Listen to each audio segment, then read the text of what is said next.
네, 투자하기 좋은 기업과 나쁜 기업은 핵심 5가지입니다. 첫 번째는 펀더멘탈, 두 번째는 모멘텀 재료. 모멘텀 재료라 하면 일반적으로 정부 정책, 그다음에 세 번째는 기술적 분석, 네 번째는 외국인과 기관의 수급, 다섯 번째 주식시장의 전체 매크로 상황. 이 5가지가 다 만족하는 기업이 좋은 기업이라고 보고 있습니다. 네, 펀더멘탈이라고 하면 일반적으로 가장 중요한 거는 실적이거든요. 그 회사가 얼마나 매출이 계속 늘어나는지, 영업이익을 마진을 얼마나 남기는지, 매출과 이익의 성장률이 제일 중요하고요. 두 번째 펀더멘탈이라고 하면 일종의 재무제표인데요. 재무제표는 가장 중요한 거는 그 회사가 갖고 있는 그 회사가 벌어들이는 영업이익으로 얼마나 회사 내에서 현금이 잘 돌아가는지, 소위 말하는 영업활동 현금 흐름이 꾸준히 증가하는지, 그리고 외부에서 돈을 빌려서 쓰는 부채 비율이라고 하죠. 부채 비율이 낮은지, 그거 2가지. 그 다음에 세 번째는 그 회사가 갖고 있는 자산, 부채보다 자산이 꾸준히 증가하는지, 그 3가지만 체크하셔도 기본적인 펀더멘탈은 충분히 체크가 가능하다고 보고 있습니다. 네, 일단 기본적으로 종목이랑 사랑에 빠지면 안 되는 거고요. 이 가치 투자자의 함정이라는 게 밸류에이션만 보는 거죠. 주식이라는 거는 밸류에이션이 굉장히 중요하긴 하지만 밸류에이션과 아까 말씀드린 나머지 모멘텀이나 재료, 차트라고 하는 것은 그 회사의 얼굴이라고 보시면 됩니다. 그래서 차트적으로도 좋은 모양이 잘 갖춰진 차트, 그 다음에 모멘텀이나 재료도 같이 살아있는, 그게 동시에 펀더멘탈과 결합이 돼야지 가치 투자자의 함정으로부터 벗어날 수 있다고 보고 있습니다. 네, 모멘텀이 되게 용어 자체가 어려운데요. 주가를 올라가게 하는 상승 동력이라고 보시면 되겠습니다. 근데 일반적으로는 모멘텀은 보통 재료라고 표현을 하거든요. 재료라는 거는 어떤 주가가 올라가기 위한 어떤 뉴스입니다. 뭐 호재거리라고도 말할 수 있을 것 같고요. 근데 모멘텀이라는 게 단기적으로 발생하는 모멘텀이 있고요. 예를 들어 9월 달에 유럽에서 아스코라는 아마케를 한대. 그러면 아마케라는 9월 달에 일정이 살아있는 거죠. 그런 일정에 대한 모멘텀은 단기적인 모멘텀 이슈가 되는 거고요. 우리가 가장 최근에 중요하게 나왔던 소위 말하는 정부에서 이 글로벌 정부, 미국에서 IRA 법안을 통해 IRA 법안을 충족하는 기업들의 세제 혜택을 주는, 이런 거는 최소 3년에서 장기적으로는 7년 이상의 긴 모멘텀. 그래서 안정적으로 우리가 투자하는 거는 글로벌적으로 정부 정책의 변화가 있는 거에 투자를 하자. 글로벌 정부 정책의 변화가 가장 큰 모멘텀이라고 할 수 있겠습니다. 네, 최근에 나온 정부 정책을 보시면 2차 전지 딴에는 정부에서 2차 전지 관련된 기업들의 국내 정부도 세제 혜택을 준다고 했습니다. 그럼 굉장히 큰 기업 운영하는 입장에서는 굉장히 큰 이익률을 좋게 만들 수 있는, 시장 자체의 파이를 커질 수 있는 좋은 모멘텀이거든요. 그래서 일단 대기업 단에서 최소 15% 정도, 그리고 중소 중견기업 단에서 35% 정도 세액 공제를 준다는 점, 그런 측면에서는 굉장히 이 정부 정책이 큰 모멘텀이 될 수 있을 것 같고요. 정부의 6대 연구개발 과제를 선정해서 그 6대에 속하는 바이오라든지 2차 전지라든지 이렇게 정부에서 정책적으로 밀어주는 산업에 대한 재료는 계속 모멘텀을 지켜봐야 될 것 같습니다. 그리고 예를 들어 신설, 우리 전혀 없던 우주 항공청을 신설한다든지 이런 관련된 정부에서 정책적으로 밀어주는 산업에 대한 모멘텀은 눈여겨봐야 될 것 같습니다. 네, 차트에서는 보통 사람들이 일반적으로 보통 일봉을 보는데요. 일봉보다 중요한 거는 차트는 일봉만 있는 게 아니고요. 주봉도 있고 월봉도 있고 연봉도 있습니다. 그래서 대부분 장기적으로 우상향하는 그 회사들은 연봉상으로 계속 성장하고 월봉상으로도 계속 성장합니다. 그래서 차트는 좀 긴 호흡에서 일봉이나 주봉보다는 월봉이나 연봉을 보시고요. 그 다음에 두 번째로 차트에 중요한 거는 역시나 사람들의 관심사는 거래량에 녹아 있습니다.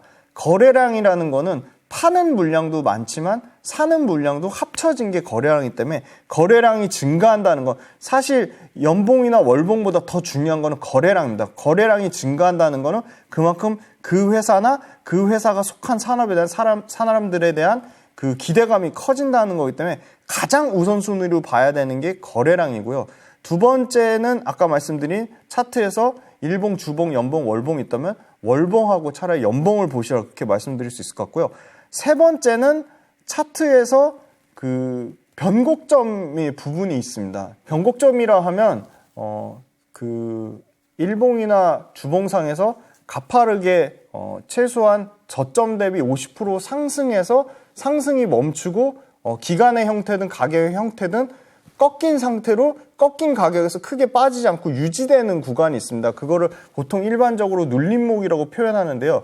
눌림목의 형태가 여러 개를 이제 그 그래프 사진을 보시면 확인하실 수가 있습니다. 그래서 그 눌림목의 형태에서 주가가 크게 빠지지 않고 거래량이 올라가 상승한 다음에 꺾여서 그 뒤로 거래량이 크게 증가하지 않는 상태로 유지되는 게 눌림목의 형태인데 거래량은 늘어나지 않고 꺾인 상태, 상승해서 꺾인 상태로 유지되는 상태가 눌림목의 형태인데 그 눌림목의 형태가 나오는 차트의 모양에서는 굉장히 좋은 투자 기회라고 보고 있습니다.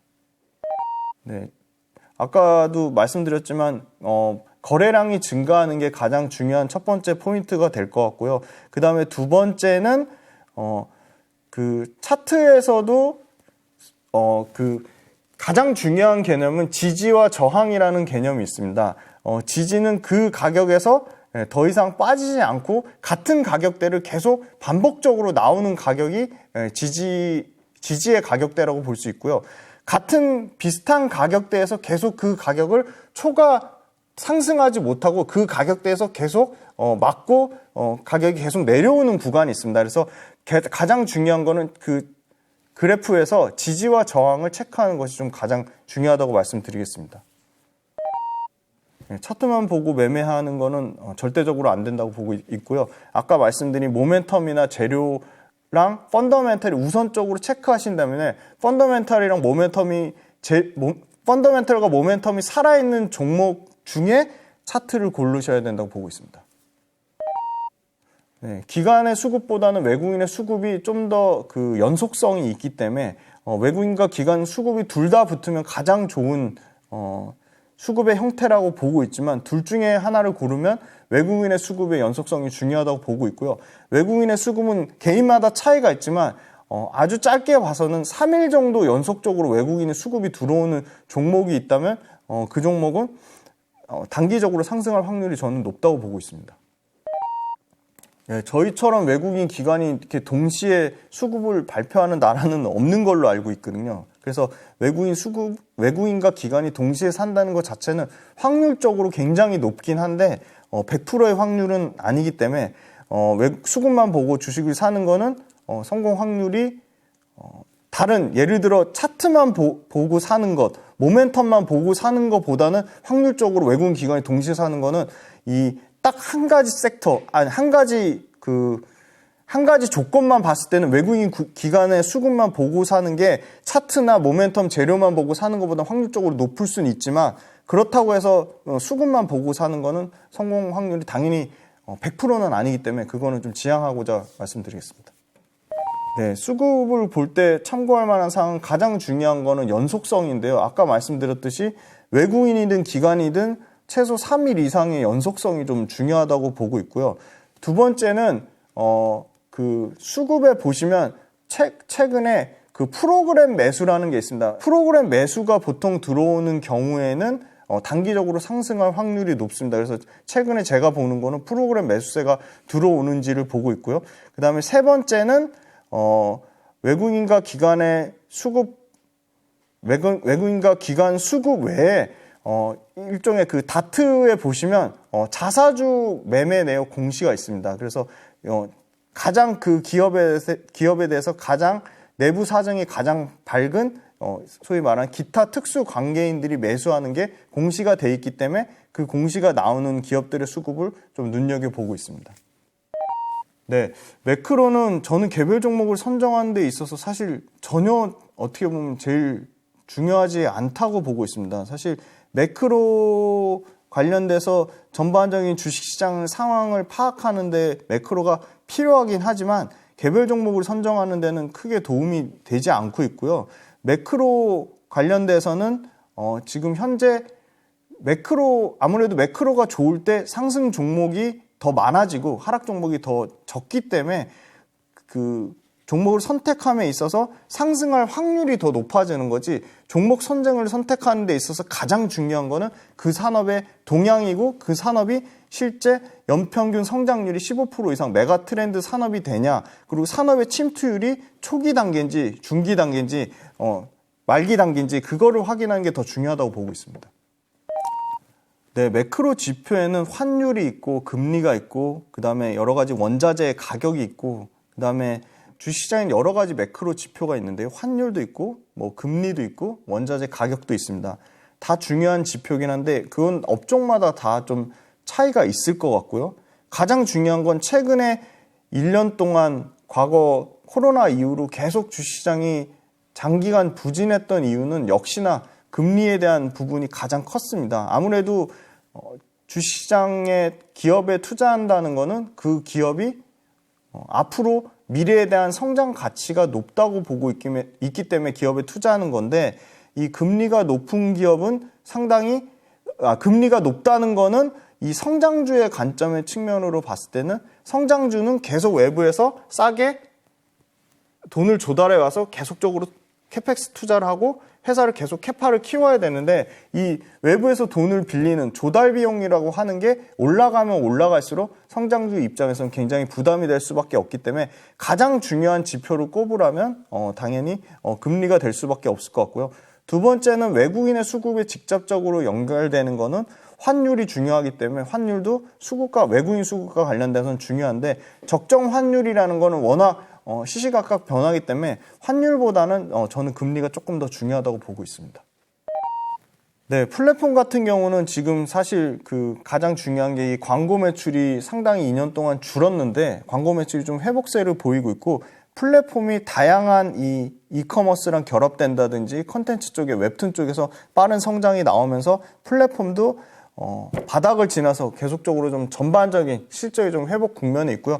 플랫폼의 가장 키는 역시나 플랫폼과 연관된 이 웹툰을 포함한 컨텐츠 쪽에서 매출과 이익 성장이 굉장히 가파르게 나오고 있어서 플랫폼도 상당히 좀 회복 국면에 있다, 좀 그렇게 말씀드릴 수 있을 것 같고요.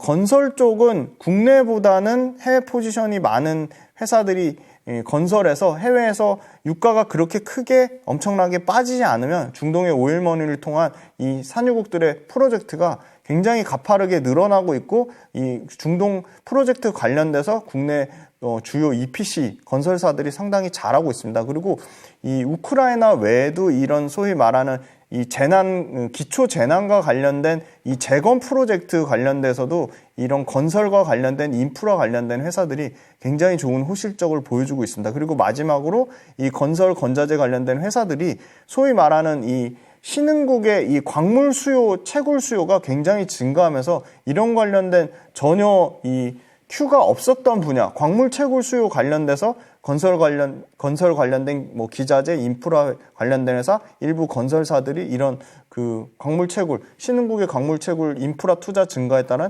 수혜를 볼 것으로 예상하고 있어서 사실 건설주나 아까 말씀드린 플랫폼 관련된 회사들은 굉장히 밸류에이션 부담이 없다고 좀 말씀드릴 수 있을 것 같고요. 화학은 이제 기초 순수 석유화학 관련된 부분에 있어서 2년 동안 계속 엄청난 공급 때문에 가격이 계속적으로 빠지면서 화학업체들이 이 제품 판매 가격에 굉장히 부담을 많이 느꼈는데, 기초 석유화학 제품 판가가 계속 빠지면서 화학업체들의 실적에 굉장히 부담이 됐는데, 화학업체들도 이제 더 이상은 중국에서 공급량을 엄청나게 늘리지 않으면서 기초 석유화학 제품의 판가가 회복 국면에 있다. 그래서 P가 좋아지고 있고, 물량 자체의 Q가 엄청나게 늘지 않음에 따라 P가 견조한 수준을 좀 더 유지할 것이라고 보고 있습니다. 그리고 두 번째는 화학업체들이 하이브리드화 되고 있다.